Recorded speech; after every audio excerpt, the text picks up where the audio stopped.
கேட்பேன்.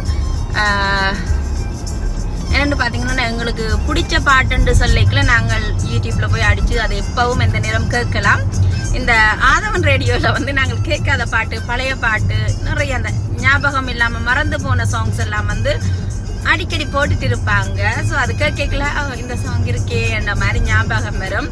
அதனால நான் எப்போ வெளியில் போனாலும் காருக்குள்ள வந்து ஆதவன் ரேடியோ தான் எப்பவுமே கேட்டுக்கொண்டு போவேன்.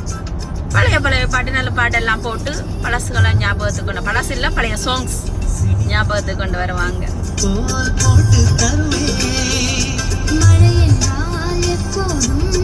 கேட்காத பாட்டுகள் கூட நிறைய கேட்டிருக்கேன். இது நல்லா இருக்கு, இந்த பாட்டு கேட்டது இல்லையே